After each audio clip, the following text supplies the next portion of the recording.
बदलते भारत की शान।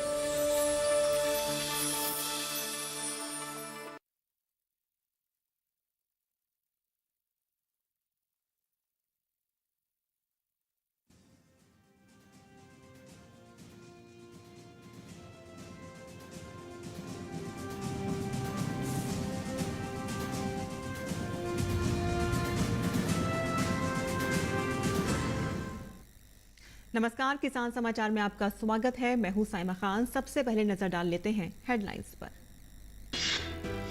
भारतीय कृषि अनुसंधान परिषद द्वारा नई दिल्ली में कृषि विश्वविद्यालयों के कुलपतियों और ICAR निदेशकों का 2 दिवसीय सम्मेलन संपन्न। केंद्रीय कृषि मंत्री नरेंद्र सिंह तोमर ने कृषि शिक्षा को व्यावहारिक बनाकर किसान वैज्ञानिक तैयार करने पर दिया जोर।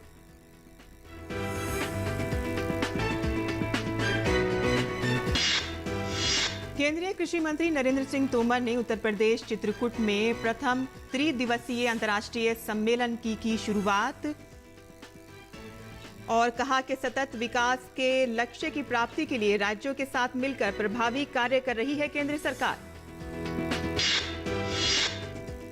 बिहार के सुपौल में बर्ड फ्लू ने दी दस्तक। पिपरा खुर्द पंचायत के छपकाही गांव में बर्ड फ्लू की पुष्टि होने के बाद प्रशासन और पशुपालन विभाग आया हरकत में। राज्य स्तरीय जांच टीम पहुंची गांव। 1 किलोमीटर के दायरे में आने वाले मुर्गे, मुर्गियों, बत्तखों और पक्षियों की जा रही है जांच।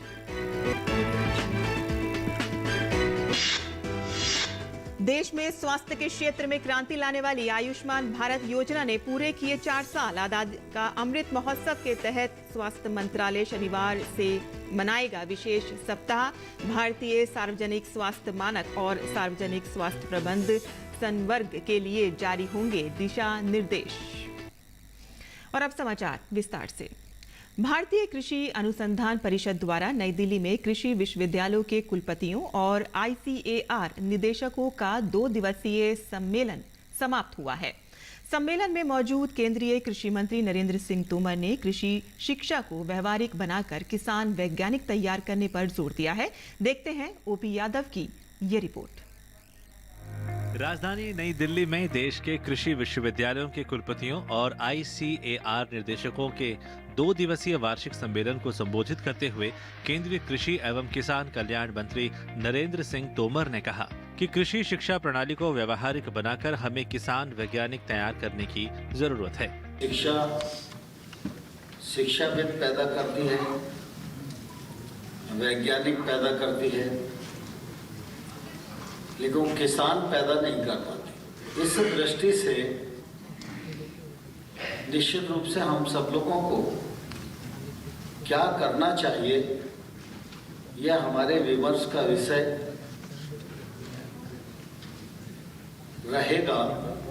भारतीय कृषि अनुसंधान परिषद के महानिदेशक डॉक्टर त्रिलोचन महापात्रा ने कहा कि कृषि के क्षेत्र में वैश्विक विकास के लिए सभी को समग्रता के साथ काम करने की जरूरत है।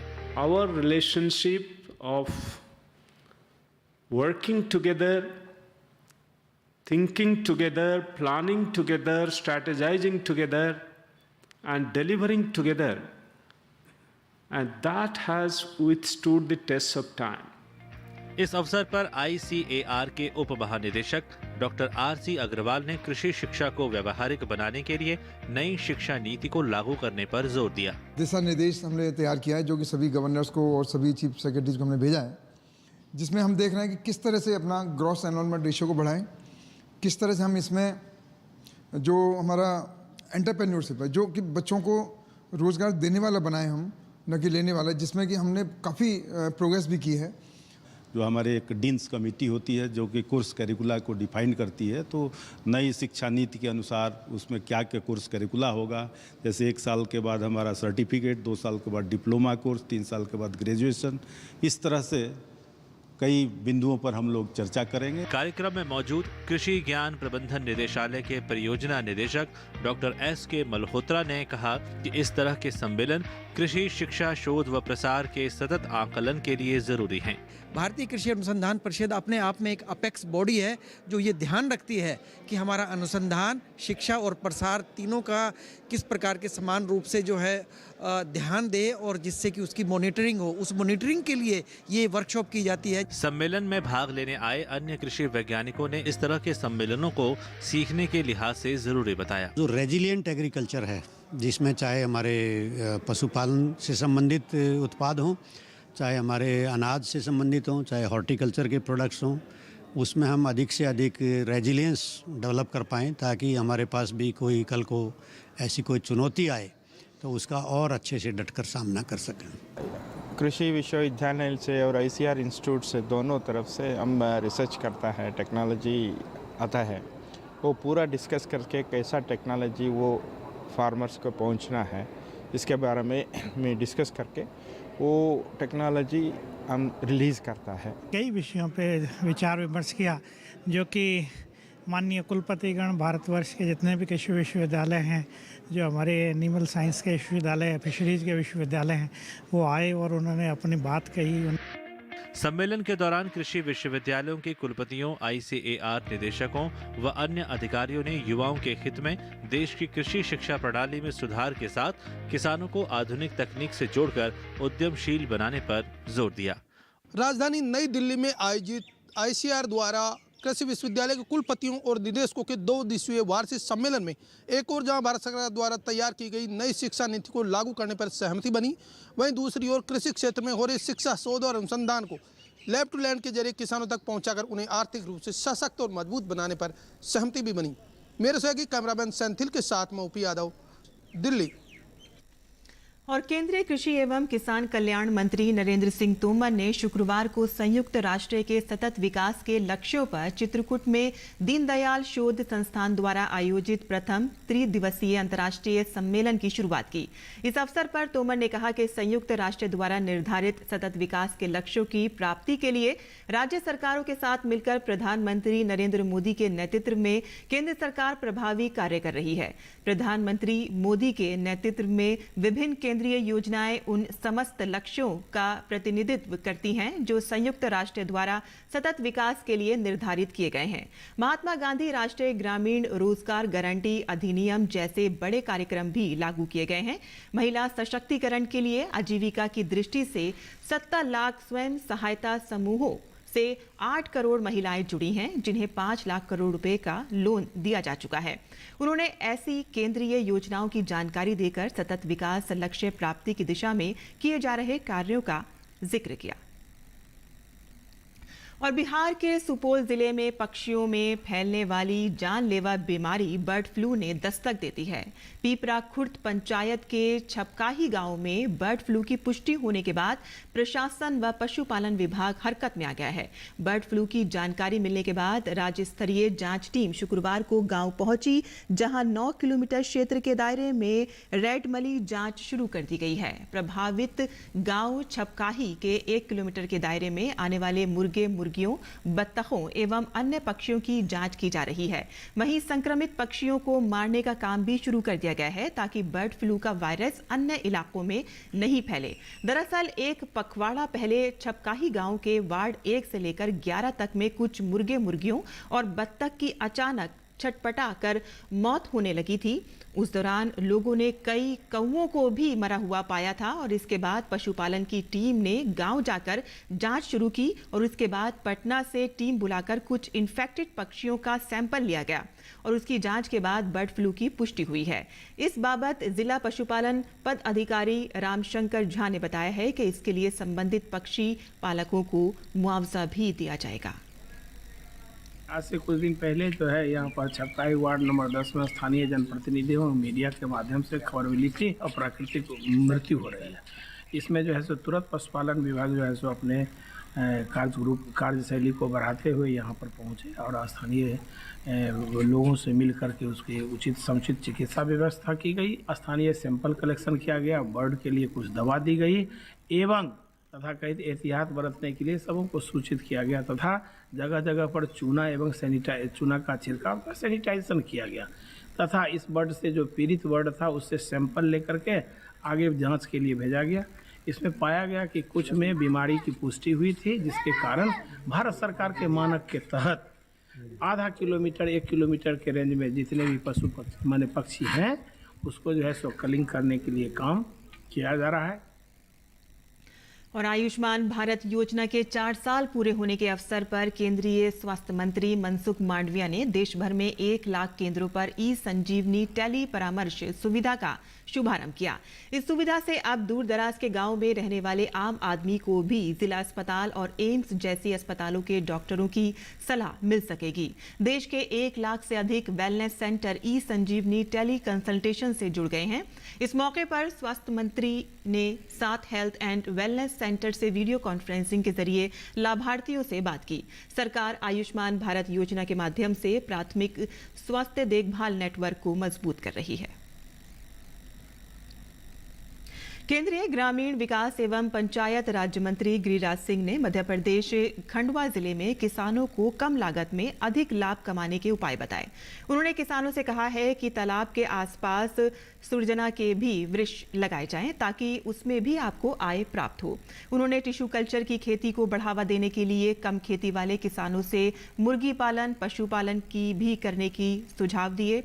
उन्होंने उद्यानिकी खेती पर भी जोर देते हुए कहा है कि फलदार पौधे लगाकर भी अधिक से अधिक लाभ कमाया जा सकता है। केंद्रीय मंत्री गिरिराज सिंह ने खंडवा जिले के कोठी गांव में किसानों को संबोधित कर रहे थे। उन्होंने स्थानीय निवासी जीवन पुत्र गंगाराम के 10,70,000 रुपए से निर्मित तालाब का निरीक्षण भी किया। किसान अपने तालाब में मछली पालन कर रहा है।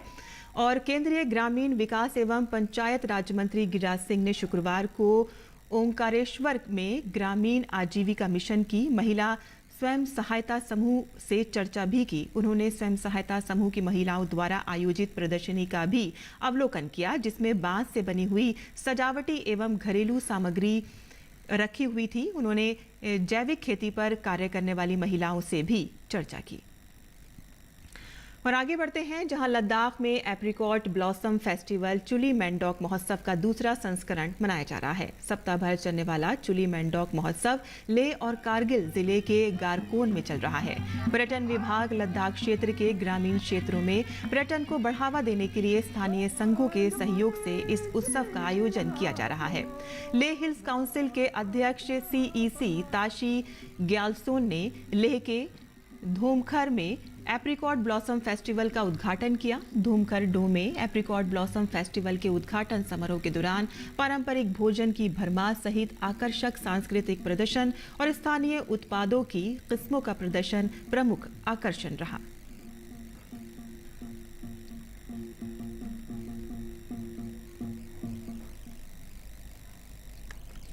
और देश में कृषि की लागत को कम करने और किसानों की आय बढ़ाने के लिए प्राकृतिक खेती को बढ़ावा दिया जा रहा है। मध्य प्रदेश में प्राकृतिक खेती को बढ़ावा देने के लिए शून्य बजट प्राकृतिक कृषि पद्धति पर 1 दिन का कार्यशाला का आयोजन किया गया। इस अवसर पर मध्य प्रदेश के मुख्यमंत्री शिवराज सिंह चौहान ने कहा कि प्राकृतिक कृषि जनहित में आवश्यक है। इसे मिशन के रूप में प्रारंभ किया जाएगा। उन्होंने कहा कि किसानों को अपने खेत के 1/4 हिस्से से ये शुरुआत करने की प्रेरणा दी जाएगी। जिस तरह से हिमाचल और गुजरात में प्राकृतिक कृषि के विकास के लिए बोर्ड बनाया गया है, मध्य प्रदेश में भी यही कदम उठाया जाएगा और प्रशिक्षण पर विशेष जोर दिया जाएगा। मध्य प्रदेश के मुख्यमंत्री ने कहा कि प्राकृतिक खेती के तकनीक की जानकारी देने के लिए प्रदेश के किसानों को पुस्तक उपलब्ध कराई जाएगी। मुख्यमंत्री चौहान ने प्रदेश के सभी कृषकों से अपील की है कि उनके पास जितनी भी कृषि भूमि है उसमें से कुछ क्षेत्र में वे प्राकृतिक खेती प्रारंभ करें। इससे होने वाले लाभ से अन्य कृषक प्राकृतिक खेती विस्तार के लिए प्रेरित होंगे।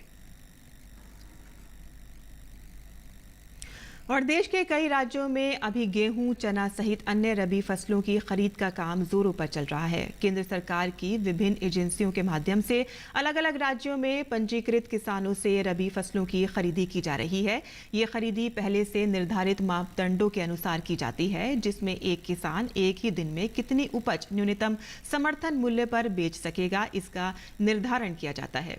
अभी मध्य प्रदेश में एक किसान एक ही दिन में अधिकतम 25 क्विंटल चना ही बेच सकता था, जिसे अब बढ़ा दिया गया है, जिससे राज्य के किसानों को काफी राहत मिलेगी। मध्य प्रदेश के किसान कल्याण तथा कृषि विकास मंत्री कमल पटेल ने केंद्रीय कृषि मंत्री नरेंद्र सिंह तोमर का आभार व्यक्त किया है। उन्होंने बताया है कि पूर्व में उपार्जन केंद्रों पर चना फसल की प्रतिदिन प्राप्ति प्रतिदिन प्रति किसान उपार्जन सीमा मात्र 25 क्विंटल थी, जिसे अब बढ़ाकर 40 क्विंटल कर दिया गया है। कमल पटेल ने बताया है कि अब किसान प्रतिदिन उपार्जन केंद्र पर 40 क्विंटल चना लेकर आ सकते हैं। भारत सरकार द्वारा सीमा में वृद्धि करते हुए आदेश जारी कर दिए गए हैं। केंद्र सरकार द्वारा जारी आदेश के परिप्रेक्ष्य में राज्य शासन के कृषि विभाग ने भी प्रतिदिन प्रति किसान चना उपार्जन सीमा में वृद्धि संबंधी आदेश जारी कर दिए हैं।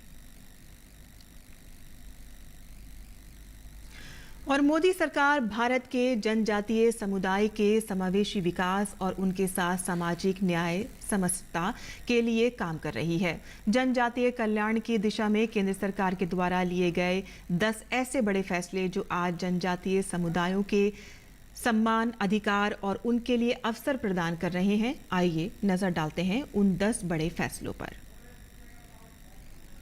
केंद्र की भाजपा सरकार जनजातीय समुदायों के सम्मान, अधिकार, अवसर और समावेशी विकास के लिए प्रतिबद्ध है। भगवान बिरसा मुंडा की जयंती को जनजातीय गौरव दिवस के रूप में घोषित किया गया। आदिवासी विकास के लिए केंद्रीय बजट में 4 गुना वृद्धि 2013-14 में 21,525 करोड़ रुपए से 2022-23 में 87,584 करोड़ रुपए की गई। छात्रवृत्ति के लिए आवंटन 2013-14 में 978 करोड़ रुपए से बढ़ाकर 2021-22 में 2726 करोड़ रुपए किया गया। एकलव्य विद्यालयों की संख्या में 5 गुना बढ़ोतरी 2004 से 2014 में 90 की तुलना में 2014 से 2022 में 512 एकलव्य विद्यालय स्वीकृत किए गए। सिकल सेल रोग उन्मूलन परियोजना के दौरान 1 करोड़ से अधिक जनजातीय लोगों की स्क्रीनिंग की गई। 10 आदिवासी स्वतंत्रता सेनानी संग्रहालय पूरे भारत में स्थापित किए जा रहे हैं। वन अधिकार क्षेत्र 2006-14 में 55 लाख एकड़ से दोगुना कर 2014 से 2022 में 103.5 लाख एकड़ हुआ। मिशन वंदन के जरिए 3100 विकास केंद्र समूहों में 9 लाख लोगों को 52,976 स्वयं सहायता समूहों के जरिए आय एवं रोजगार के साधन उपलब्ध कराए गए।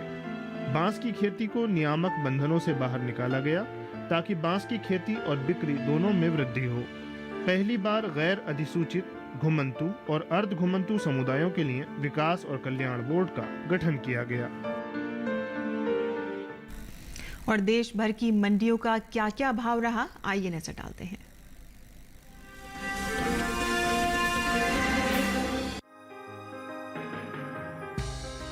केंद्र सरकार ने रबी विपणन सत्र 2022-23 के लिए 1 अप्रैल से गेहूं की सरकारी खरीद देश के अलग अलग राज्यों में शुरू कर दी है। उपभोक्ता कार्य, खाद्य एवं सार्वजनिक वितरण मंत्रालय की ओर से हाल ही में जारी ताजा आंकड़ों के मुताबिक रबी विपणन सत्र 2022-23 के लिए गेहूं की सरकारी खरीद मध्य प्रदेश, हरियाणा, पंजाब और उत्तर प्रदेश सहित कई अन्य राज्यों से की गई है। अब तक राज्यों से हुई गेहूं की सरकारी खरीद करीब 34,917 मीट्रिक टन की हो चुकी है, जिससे 3,510 किसानों को 70.36 करोड़ रुपए के न्यूनतम समर्थन मूल्य का लाभ मिल चुका है। वहीं राज्यों में हुई गेहूं की खरीद की बात करें तो हरियाणा से अब तक गेहूं की कुल खरीद 14,914 मीट्रिक टन की हुई है।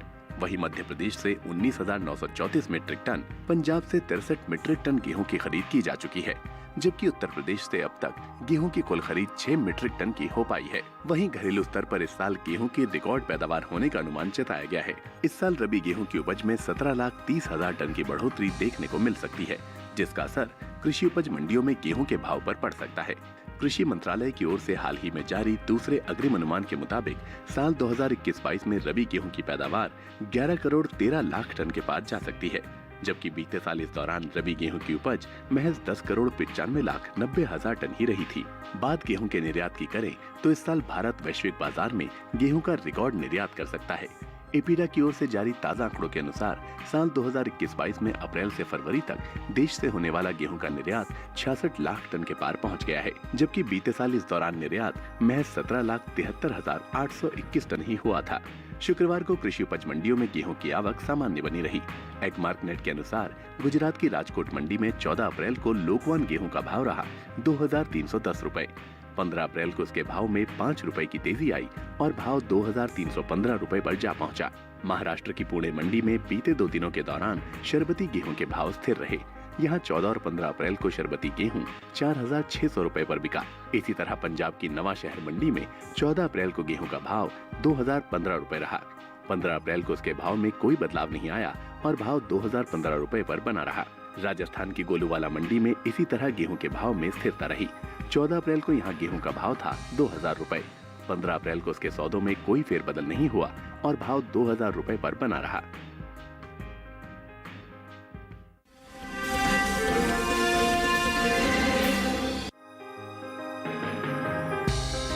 इन दिनों कृषि उपज मंडियों में अरहर की आवक सामान्य बनी हुई है।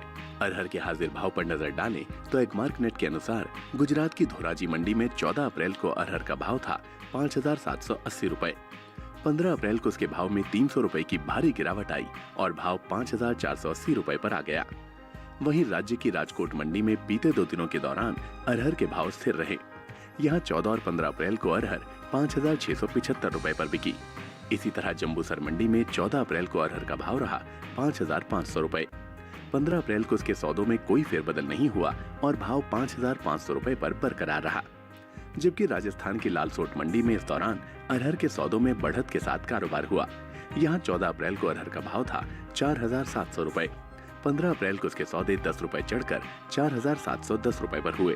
घरेलू स्तर पर इस साल खरीफ अरहर की पैदावार में कमी देखने को मिल सकती है, जिसका असर कृषि उपज मंडियों में अरहर के भाव पर पड़ सकता है।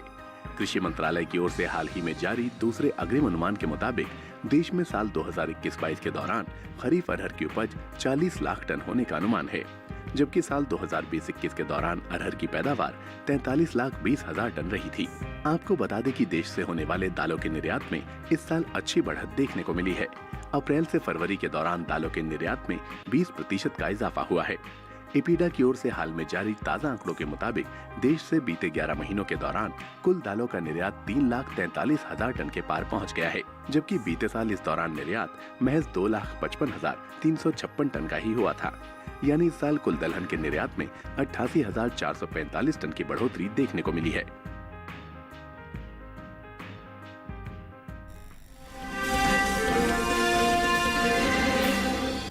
और आइए अब देखते हैं कि किसान इस मौसम में कैसे रखें अपनी खेती का ध्यान।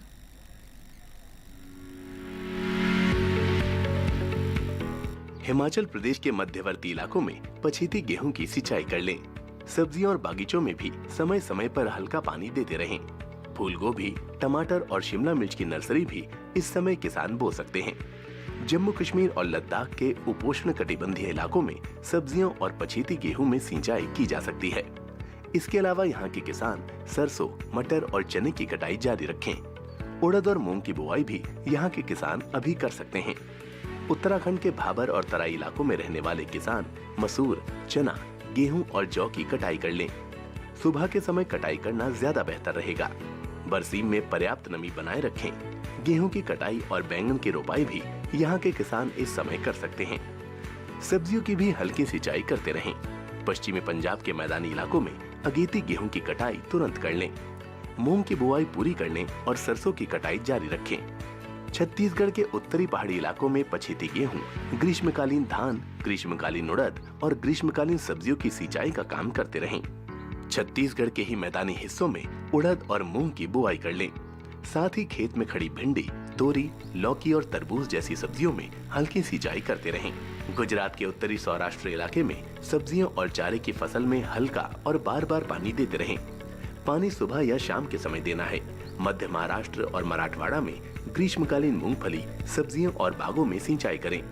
वहीं पश्चिमी विदर्भ में गेहूं की पक चुकी फसल काट लें। कटाई शाम के समय करनी है। विदर्भ में ही सुबह या शाम के समय मूंगफली, सूरजमुखी, तिल, सब्जियों और बागों की सिंचाई करें। और खेती किसानी से जुड़ी खबरों के बाद अब नजर डाल लेते हैं इस वक्त की खास खबरों पर। हनुमान जयंती के अवसर पर प्रधानमंत्री नरेंद्र मोदी ने गुजरात के मोरबी में वीडियो कॉन्फ्रेंसिंग के माध्यम से हनुमान जी की 108 फीट ऊंची प्रतिमा का लोकार्पण किया। उत्तर प्रदेश दौरे के दूसरे दिन उपराष्ट्रपति एम वेंकैया नायडू ने श्री काशी विश्वनाथ धाम में बाबा विश्वनाथ के दर्शन किए और विशेष पूजा अर्चना भी की।